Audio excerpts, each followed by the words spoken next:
This is R1 and 3 Autoethnography with your host, Steven.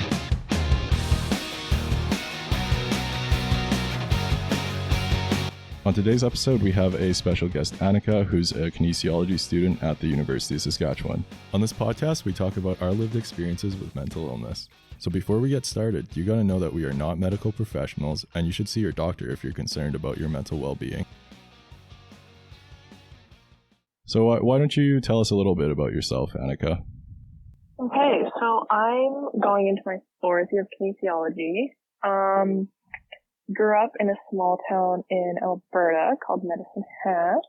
I don't know. What do you want to know about me? Sorry. This is my worst fear on first day of school. It's like, tell us something about you. And Yeah. I guess it's really general to just be like, oh, tell me about yourself. So right. I guess I can ask, why are you on the show besides me inviting you? Well, I mean, we've known each other, since like first year? Something like that, and yeah. Then, yeah, something like that. No, but I have a generalized anxiety disorder. And I mean, obviously I've had it my whole life, but I've been diagnosed since 2017, I think. So what, 4 years? 4 years? Yeah, 4 years. Which seems kind of crazy because life has changed a lot since that happened. But yeah, I guess that's why I get to be on the podcast. Yeah. So were you in school when you got diagnosed? Yes, I was in my grade 12 year. It was fall of grade 12. But I mean, again, looking back, I've been exhibiting symptoms since like elementary school, but they all just kind of came to a head. Grade 12 and grade 11 kind of thing.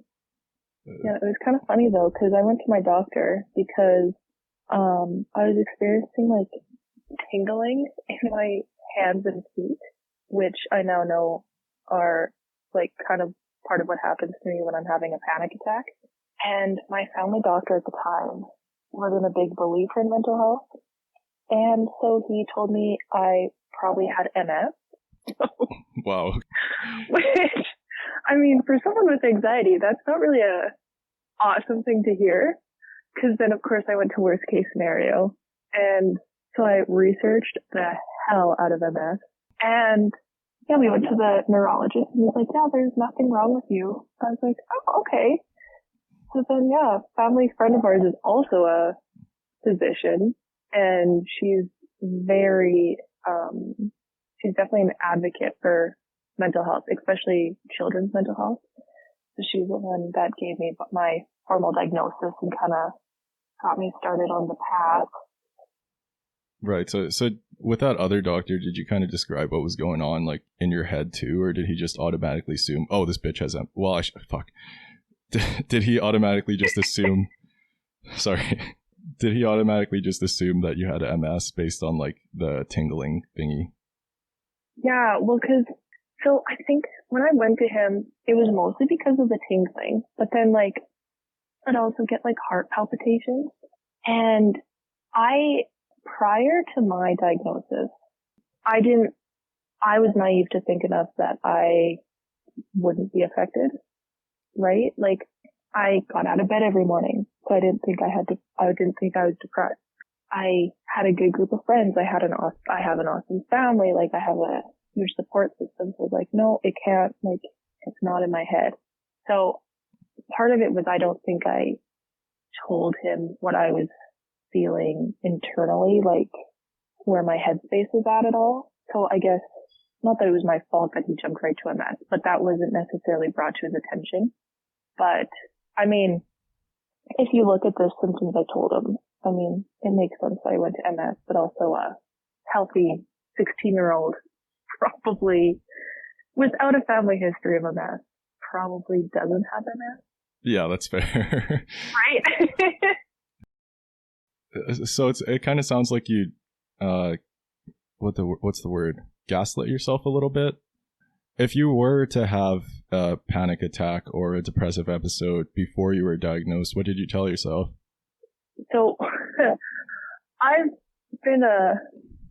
a pretty emotional person, I think. And the way I describe myself to people is like, I cry no matter how I'm feeling. So if I'm happy, I cry. If I'm super frustrated, I cry. When I get angry, I cry. Crying is just how I emote emotions. So when I'd have a panic attack, I thought I was just overwhelmed with my emotions and I didn't really know what to do. So I just kind of wrote it out. And same with, like if I ever had a depressive episode, it was just kind of like, I blamed it on the stress of school or, I was a student athlete in high school. So I blamed it on, oh, we have a big tournament coming up. You're just super focused on basketball right now. Obviously that wasn't the case all the time.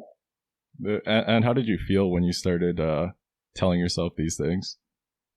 I mean, it doesn't feel great. Yeah. I like, I don't know. I was just kind of, honestly, I was like, I didn't know how to feel because you feel stuck, right? Like when I'd have a panic attack, I'd be like, oh my gosh, Kate, like there was literally nothing around that could have possibly set you off.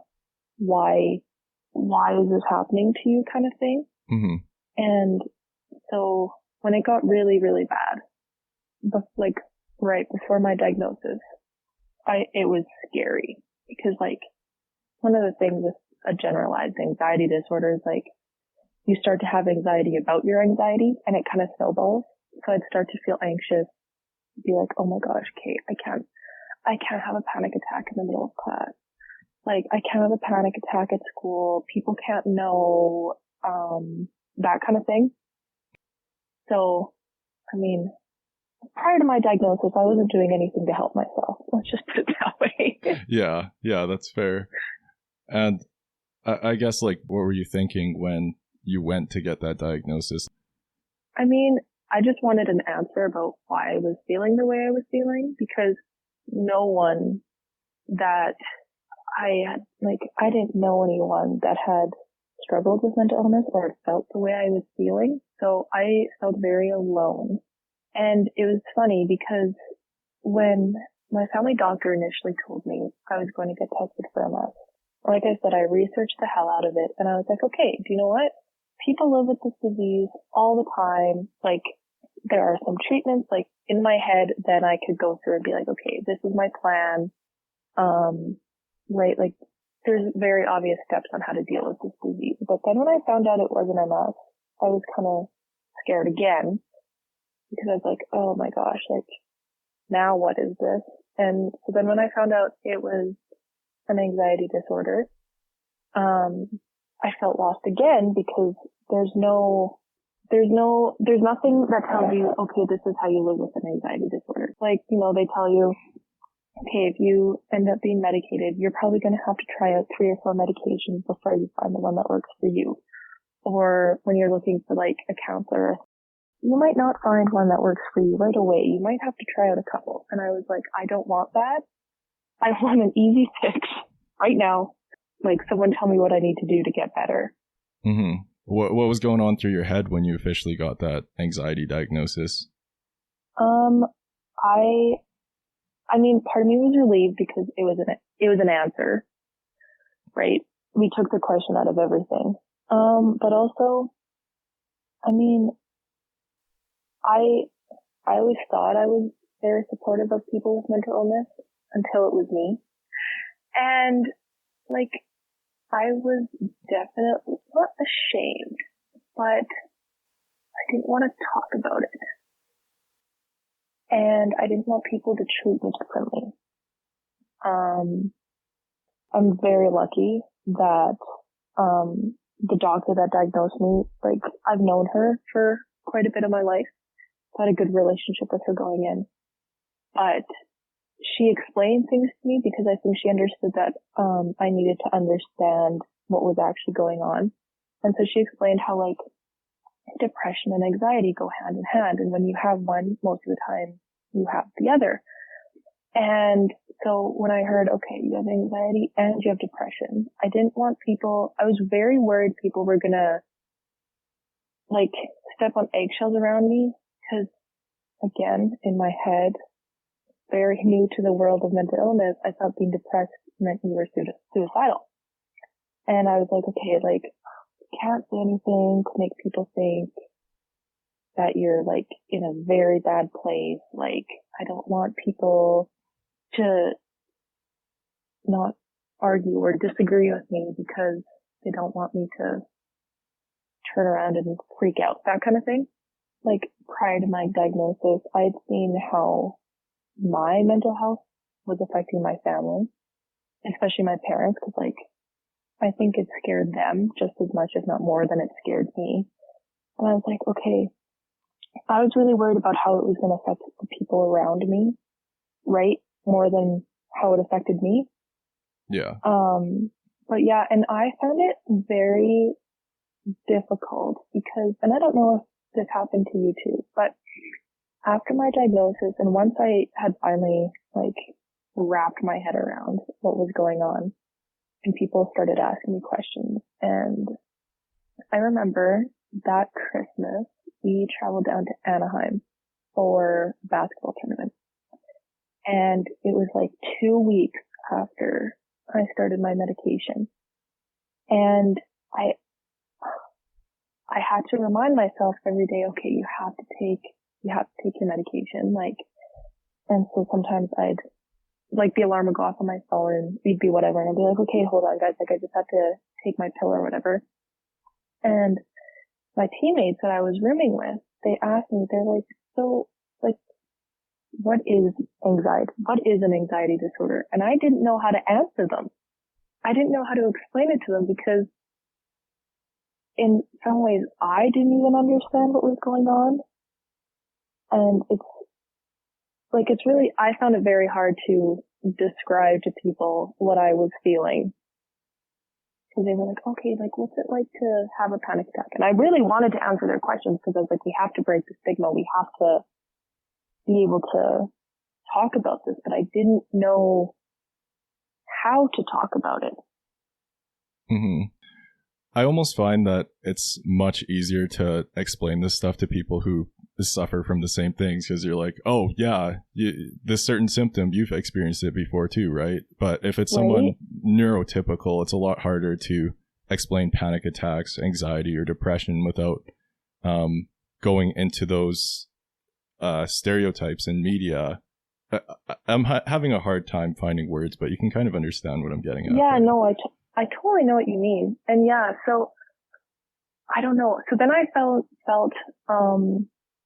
this responsibility almost to other people with an anxiety disorder to educate myself more about my condition so that I could accurately describe it to other people to try and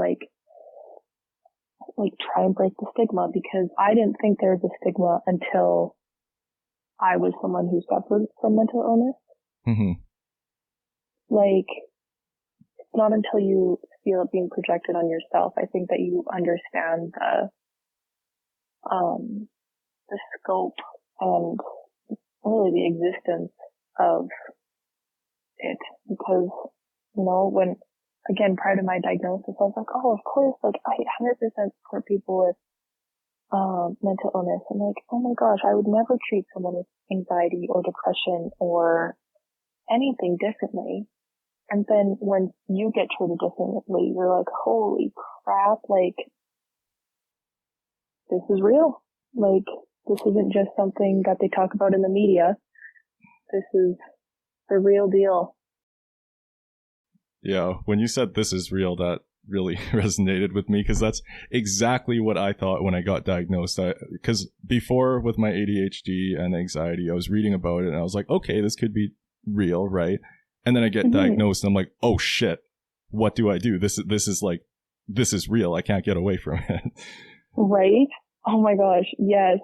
That's so funny because there's some days, or my lowest days, I was like, I wish I could go back to before I had my diagnosis so I could just be ignorant to the fact that there's actually not something wrong, but that there's a reason I'm feeling like this. Like, I can't just blame it on not getting a good night's sleep or not, like, being stressed out because of school or something.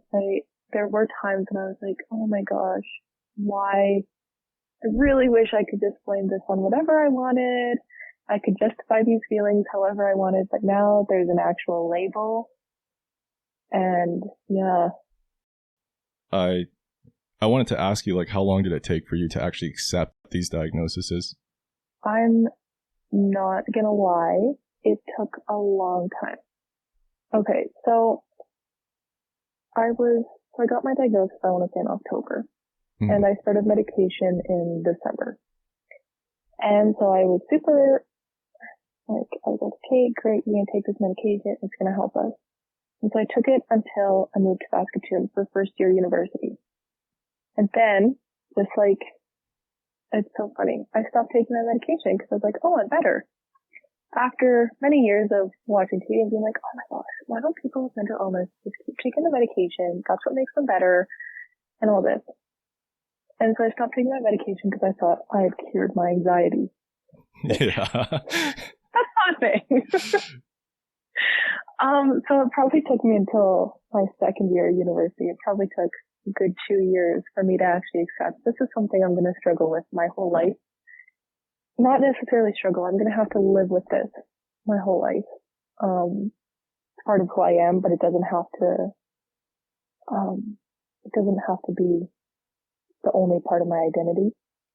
Like I don't have to be Annika, then right underneath in bold letters on my resume. It doesn't have to say struggles with anxiety and depression. That doesn't even have to be mentioned. Most people actually probably don't know that I have an anxiety disorder until they listen to the podcast. Yeah, so it's going to be out there. That's okay. Yeah, I guess, like, what was the journey of finally coming to grips with the fact that you did have anxiety and depression? I was having panic attacks during basketball, which was that's how I released all my emotions. Like, it was, once you get to a high level, not that high school is a high level now watching university sports, but what I thought was a high level of sport, it kind of started to feel like a job. So to have anxiety kind of invade the one part of my life where I didn't have to necessarily think super hard, I could just be, was super frustrating. And then I forget, I actually learned the term in English, but for a good 2 months there, it felt like I was obviously present when I was hanging out with friends and stuff, but it almost felt like I was watching my life through a TV screen, if that makes sense. Like you were on autopilot, kind of? Yeah, like I was there, but I was removed in a way. Like, it was like there was a screen between me and the rest of the world. And so then, yeah, once I made the choice to become medicated, then everything was great, you know. I felt like myself again. The panic attacks had subsided. Not subsided, but became more manageable, right? Like, the way I like to describe it to people is, before I was medicated, my ups and downs were like mountains and valleys. Well, mountains and canyons. And now they're like much smaller. They're just little like ripples in the water now. But I think coming to terms with it really happened, at the end of my first year. I moved home and I hadn't told anyone that I'd stopped taking my medication. And my mom and my dad could notice a difference in me. They knew something was wrong again. And then I had a very honest conversation with my doctor, and he's like, you know what, Annika? He said, the fact that you're on medication doesn't affect anything. He's like, you're not going to become addicted to it. You can take this as long as you want or as long as you need. And when he said as long as you want or as long as you need, I was like, okay, this isn't a short-term obstacle. This is going to be something that I face and live with for the rest of my life. Actually, my therapist, he said, do you want Annika? He's like, if the medication can help you manage your ups and downs a little bit easier. He's like, why not? He said, if you're diabetic, you take insulin to manage your disease. Why wouldn't you take the steps to make managing your disease easier? It's that. And when he said that, I was like, okay, this isn't, my perspective shifted almost when he said that, and that mental illness is, like, having a mental illness is the same as having any other illness. It's not something you control. It's not something you turn on and off. And it's just something that you have to deal with. And yeah, I think once I started to look at it like that and not see it as a burden, I'm okay with it now. Yeah, the taking medication, it puts you on that like base level with everyone, right? Exactly. But like now in the present, where are you in terms of kind of accepting that this is something you're going to have to deal with for forever? Now I don't see it. How do I say this? I'm actually really thankful for my diagnosis now.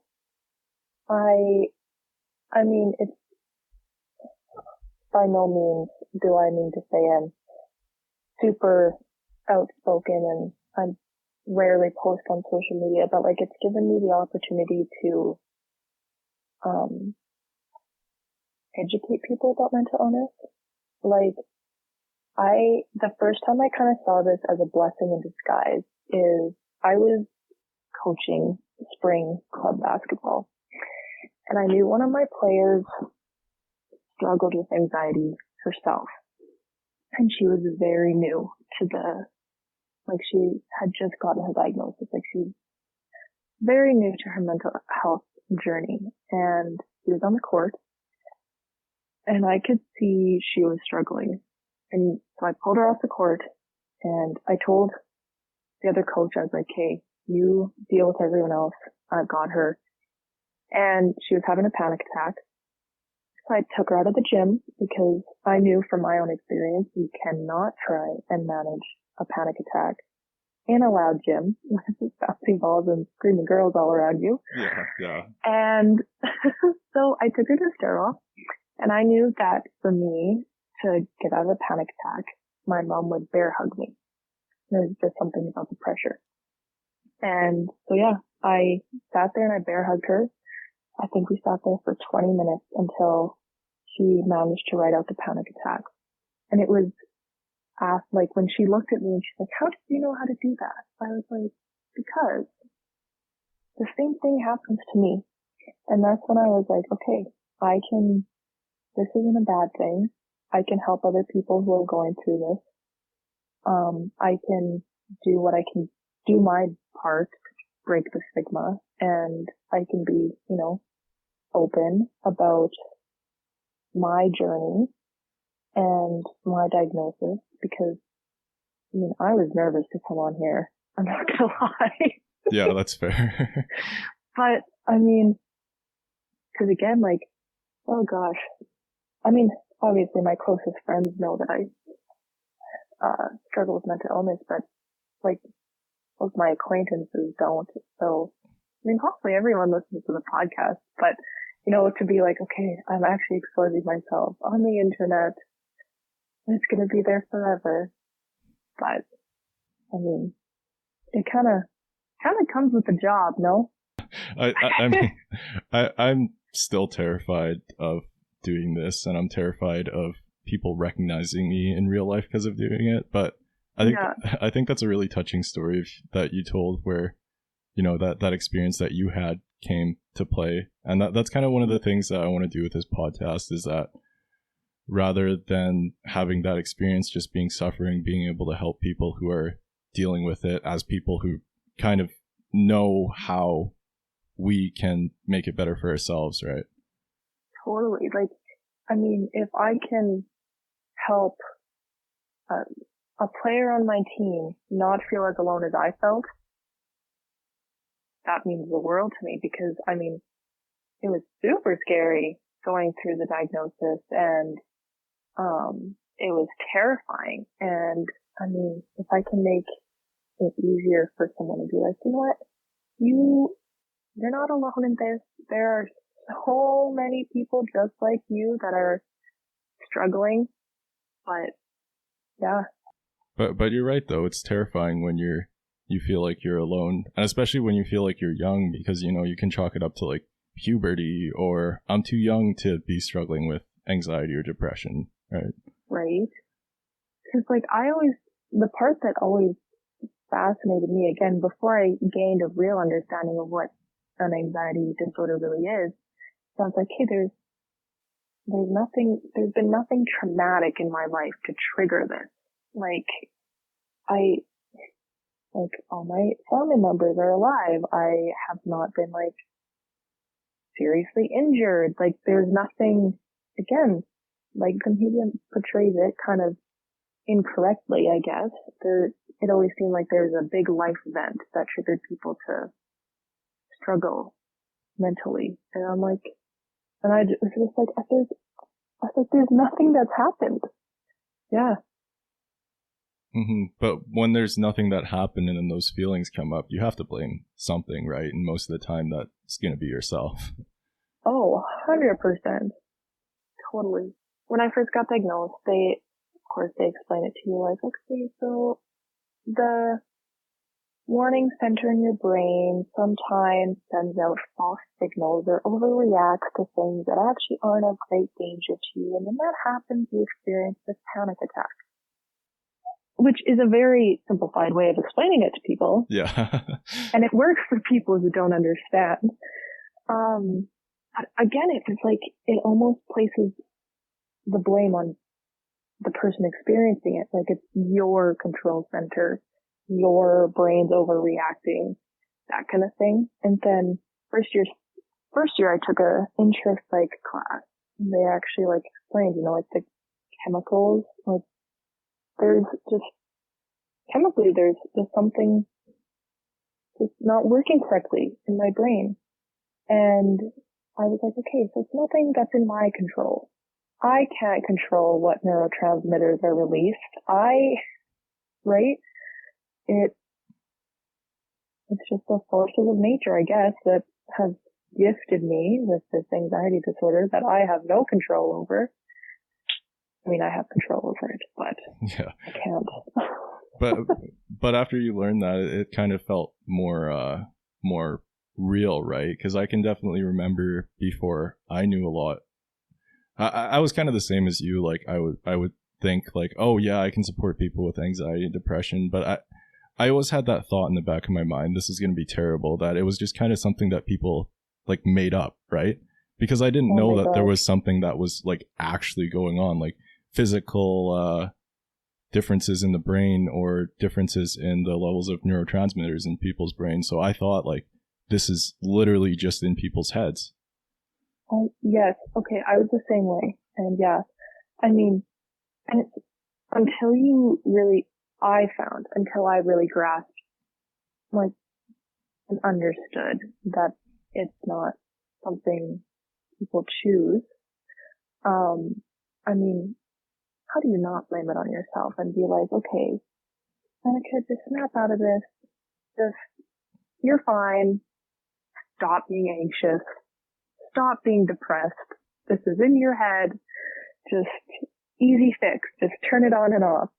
But that's like, literally the most harmful thing you can say to someone, right? I know, right? Right? And it's, oh gosh, yeah. I mean,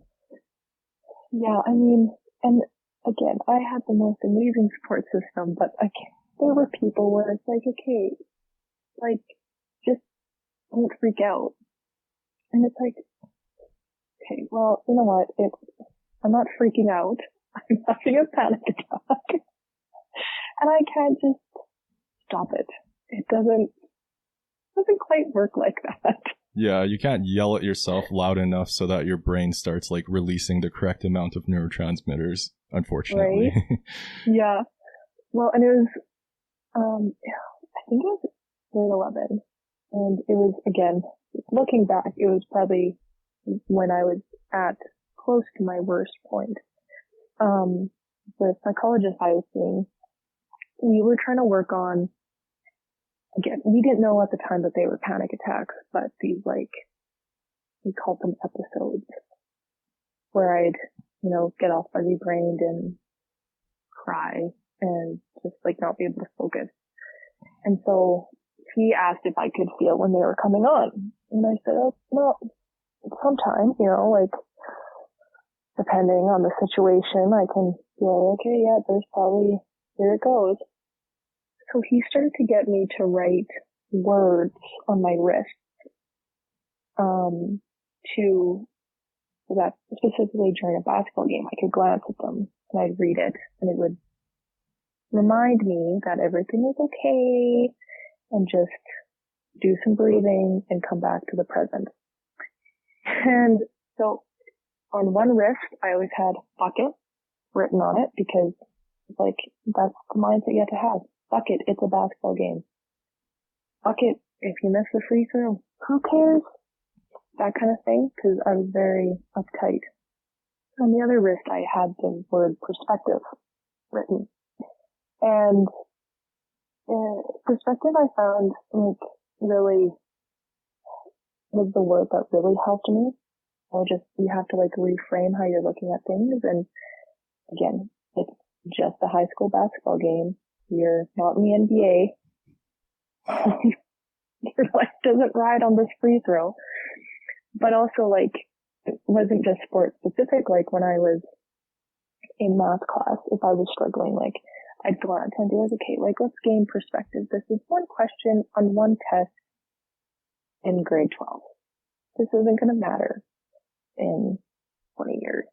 And so I actually decided to get the word perspective tattooed on my wrist so that I always have a reminder to, like, really, gain perspective of the situation. I found that it really helped me. Even now, every once in a while, I still have to glance at my wrist to remind myself, okay, how big of an impact does this actually have on your life? This event right now that you're stressing about, is it going to matter in 20 minutes, in 6 months, in 5 years? That kind of thing. Yeah. That's a really nice tattoo that you got. Oh, thanks. See, somewhere in there you mentioned that you had a really great support system. So I kind of want to know, like, what were the people in your life doing that were working well for you? Okay. Well, gosh, that's a tough question because. Well, how about what didn't they do? how about we start with what did people do in your life that didn't help you? Because that would probably be easier. Yes. Ooh, okay. So that didn't help me. Okay. And again, when I say this, it's not their fault. I don't want to make anyone sound like a bad person, so I hope no one takes it that way. But, so when I really started my diagnosis is not my diagnosis, but like my journey, and I guess starting to see the psychologist and really choosing to take control of my mental health, I guess. It was during the peak of basketball season. And it was actually, I think, the weekend of zones. And it was suggested that I put it off. Wait until the season's done. We don't want you distracted. You need to focus on the task at hand. And right now, that's making it through zones and winning provincials. And my mom was kind of like, hell no. She was like, okay. And she said to me, she's like, hey, your mental health trumps basketball right now. Right now, that's your mental health is what matters. So I was like, okay.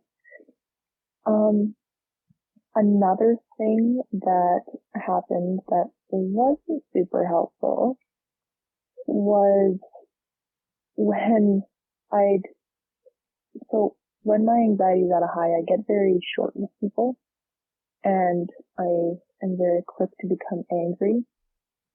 And so when I would react, and I hated it, but it happens obviously most often to your family because that's who you're around the most and that's who you're most comfortable with. And so I'd portray lots of anger towards my family, and then sometimes they'd match me, and then we'd just argue and butt heads, and that obviously didn't help me because then it made me feel worse. Mm-hmm. But I mean, it, and that's like, there's always the people that are like, oh, just snap out of it, just don't have a panic attack, just you're fine. Mm-hmm. Oh, okay, actually, the words "you're fine" just, I don't know why they just angered me. I hate that. And especially like when you're and it would always happen when I was in the middle of a panic attack, and people like, you're fine. Well, I might be to you, but on the inside, I'm definitely not fine. Yeah, because that phrase almost implies like there's not really anything going on. Like you're okay, you know? Yeah. Yeah. People saying you're fine, just even now, and I try so hard whenever I'm like helping someone through something, I never say you're fine. I'm like, okay, that irritates me so much, so I'm just not going to put that on you either. But I mean, oh my gosh, my family was so amazing during like while I was getting diagnosed. And even now, cause, like my parents never pushed me to talk about it, but when I felt that I was ready to talk about it, they were always there to listen and like being super supportive. And my grandparents, oh my gosh, it warms my heart remembering this. So obviously, because they noticed I was showing symptoms when I was spending time with them the summer before my diagnosis. And so they wanted to know what was going on. And so my mom told them, she's like, yeah, Annika's been diagnosed with a generalized anxiety disorder. We're figuring out what our next steps are and everything. And they right away wanted to know, they wanted to understand, and they wanted to know how best to support me. And so they asked us to send them a bunch of resources, and they did a bunch of research, and they asked me questions, and like they asked me how I wanted to be treated. Like, do you know what I mean? Yeah. Like, rather than, sorry to cut you off, but it's like rather than them making assumptions about how you want to be treated, they're actually asking you how you want to be treated. And I think that kind of goes back to like the "you're fine," because if people don't understand what's happening, then what good is it for them to say that phrase, right? Exactly. And I think, I mean, that just, it makes a world of difference to someone it shows compassion, but like to see people trying to understand, doing their best to understand what you're going through, even though if you haven't experienced, I think mental illness, is very hard to understand it. Just like I don't pretend to understand what other people's experience with mental health is because it's different than mine. And just because I have depression and anxiety doesn't mean I understand what it's like for you to have ADHD. But I can be supportive and do my best to try and, what's the word I'm looking for? I kind of want to say like feel heard or understood. Yes. Right? Like and so like to have my family, without me having to ask them to try and understand what I was going through, they took the steps to do it themselves. And I mean, like, my mom, like I had said before, when I was in high school, whenever she was around and I was having a panic attack, she knew to bear hug me. And just, something about the pressure helped me get through a panic attack. And so my grandma knew that. My grandma's a quilter, and she knew she wanted to make me a quilt for my graduation gift. And she knew that my mom wasn't always going to be around to bear hug me if I was having a panic attack when I lived 5 hours away. So she made my graduation quilt a weighted blanket so that now whenever I have a panic attack, I can just grab that quilt that my grandma made me. And it's like having a bear hug but just with so much more love in it. Yeah, that's so sweet. I know. I was just like, oh, you're just the sweetest little lady, aren't you? But yeah, I mean, my friends, oh my gosh. Again, as much as they didn't understand what I was going through, just the support I felt from them, and they were like, oh my gosh, Annika, we did not know you were struggling that much. I was like, and they tried to blame themselves for not noticing. I was like, oh my gosh, no. Please, no, I hid it very well. I didn't want you guys to know. But I was like, now that you know, like, this is what I'm going through. If you ever, like, here's what you can do to help me if I'm having a day of high anxiety, or if I'm having a day where I'm, feeling down or that kind of thing. And again, like my basketball coach, we sat down and we had a talk, and she's like, what can I do to help you? Like, she wanted to know if there were specific triggers on the basketball court that would cause me to have a panic attack. And I was like, yes, here's what they are. And so then she knew if I would kind of like, I would start to tense up. And so my coach would always like look at me, and I'd like be able to like nod or something, be like, hey, yeah, you need to get me off the court right now, or no, I'm okay to stay out here. That kind of thing. Just, it was just like the little things to help me along the way to try and have people try and remove some of the obstacles I faced. It just made the world of difference for someone that's fresh, like brand new diagnosis, just felt like Bambi trying to walk. You think you have the hang of it, and then something else pops up, and it's like, Yeah, 100%. No, that's really nice. It does sound like you have a great support system, but you mentioned how like perspective means a lot to you. So I kind of want to explore like those people who weren't so helpful to you. How do you think they were, or what do you think they were thinking when they acted or did things that bothered you? I mean, I don't think that they were doing it intentionally. I mean, part of who I am is I try to see the best in people. And so like, I don't think people went out of their way to do something that upset me or did something that made, my life more difficult. I think they acted in the best way they could, the best way they knew how. And that, I mean, what you see in the media, like, if you're watching a TV show and there's a character with anxiety and you're like, oh, Annika has anxiety. I'm going to try and support her like they did in situations I've seen. So, I mean, I don't blame them at all, because I probably would have done the same thing if I was in their shoes. But again, that's why I feel like it's I have a bit of a responsibility to educate people so that they can approach people with mental illness differently in the future, so that someone's experience is different than mine. Yeah, I can agree that it was kind of more of a misunderstanding rather than ill intentions, where people don't really understand how to help or what's going on. So the best response, you're right, is just what they know.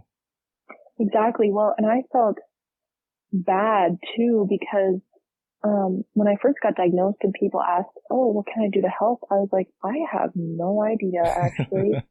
I was like, and even some days now, like, my best friend, she's awesome. If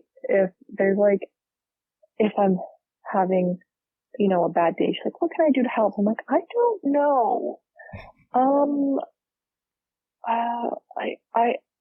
don't know what you can do to help me, actually. Like, just be here, I guess. Right? Like, sometimes there's just not answers to questions people have. Yeah, there's more of us out here suffering than, not necessarily suffering in silence, but most people you wouldn't guess that are struggling with mental illness are. Yeah, I mean, I remember we were writing that one exam and we both had like AES schedules. I was like, what the hell is Annika doing here? Is she lost? Right. I thought the she's same so thing normal. about you. Oh, what the hell is it? Access and equity services in the services. Yeah. Yeah. It's like she's so That's normal. So funny. There's no way she shouldn't be here. Yeah. Well, and I think the fact that you said that is so funny because a couple years ago I did the Health Foundation here in Medicine Hat. Every year they do a day where they fundraise money for a cause. And so it was a couple years ago that it was the Mental Health Foundation. And so I was asked to go speak on the radio about black disorder because they're like, yeah, like, you're a super academic person, like high school athlete, like, you're not the typical person that we would expect to be suffering from mental illness. I was like, thanks, but also why? Thank you, I guess. Like, I didn't quite know how to take that. I was like, okay, glad I seem neurotypical to everyone else, but I'm definitely not. But I mean, like, that's part of the stigma, I think. Like, people with depression don't just dress in black and wear hoodies and sweatpants and not get out of bed. People with depression are often people who are out there with a big smile on their face and, seem like they're living life to the fullest, but yeah. Yeah, exactly, because mental illness exists on a spectrum, so on one hand you're going to have the people who don't exhibit or seem to exhibit any symptoms, and then there's the more people that are portrayed in media that is like immediately recognizable. Right. Well, because I don't introduce myself to people and be like, hi, I'm Annika, I have an anxiety disorder, what's your name?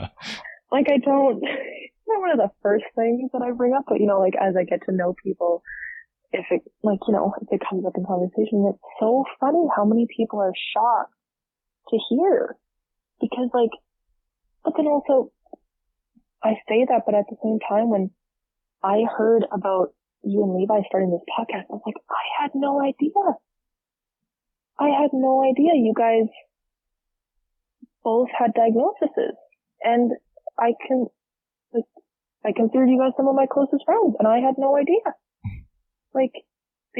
When we met, I think we were all, from the stories I've heard from you guys, listening to the podcast, we were all at the low, at pretty low points in our mental health journey, and I don't think any of us knew. Yeah, it's almost terrifying coming out about it in a public platform like this, though, right? Right. Oh gosh, yeah. Well, I remember when I did the interview on the radio. Again, I was emailing back and forth with the DJ or whatever. I was like, yeah, what kind of questions are you asking? Just so I could, come up with some answers and stuff. And he's like, well, I don't have any specific questions. Just,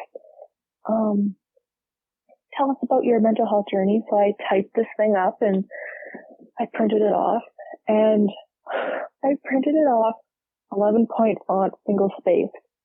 And I was sitting there in the little recording booth, and the paper was shaking so hard I couldn't read it. It was so small. Oh no. So I finally just crumpled up the paper, and I listened to Obviously a bunch of my friends recorded the interview for me and I listened to it. I was like, oh my gosh, I'm like, you can hear the shakiness in my voice. I was like, oh my gosh, this is so nerve-wracking. I'm exposing myself so hard right now. But yeah, when you asked me to be on the podcast, I was like, oh my gosh, of course, I'd love to. And then I think it was yesterday when I snapped you, I was like, are we still podcasting more? You're like, of course. I was like, shit, what did I do? Another question for you, I guess. Oh yeah. What are some of the things that you would want to tell someone who is struggling with panic attacks, depression, or some of the things that you experienced? Okay, well, first of all, it's not your fault. Yeah, I think that's the most important thing, is it's not your fault. Don't try and, don't trick yourself into believing that you have any control over it, because at the end of the day, you don't. Also, it gets better. That's such a cliche, but it really does. I mean, if I look how much, I've grown as a person,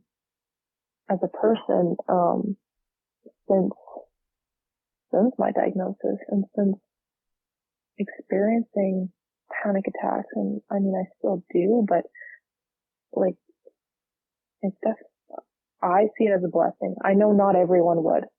I know not everyone does, but I mean, you have to try and find the beauty in the shitty parts of life, because if not, it would suck. And I mean, ask questions, try and find someone who's going through it or has gone through it to try and almost guide you through your mental health journey, because it can be a scary road if you're by yourself and you don't have any, and if you think you're going through it alone. Gosh, that was such a cliche answer. No, that was a really good answer. I mean, given the context of what we've talked about, it all really makes sense. So, but you're right, it does start to get easier over time when you learn a little bit more about yourself. You learn what you need and what helps. It does. Oh, totally. Start to get better. Well, like I said earlier, now to my ups and downs being like so drastic, they're just little flips. They're much more manageable. Mm-hmm. Yeah. Well, if you don't have anything else, Annika, I think that just about wraps it up. I don't think that. Do you have any other questions? No, I don't. Yeah, it I'm was honored. Really nice having you, and I hope that we can have you back on the future, because I know that there was a lot more we could talk about, but gosh, once you start talking about mental illness, it's like opening a can of worms. You don't even know where to start or stop. There's just so much you could talk about. Yeah, exactly. So I'm sure you will be back in the future, but for now, thanks for coming on. Thanks for having me. Okay, well, yeah, bye. Okay. So hopefully you guys liked this episode. Make sure to check out our website in the description and subscribe on whatever platform you're on. You'll also find some resources and references we used for this episode in the description. And once again, we are not medical professionals, and you should see your doctor if you're concerned about your mental well-being. We'll see you next time.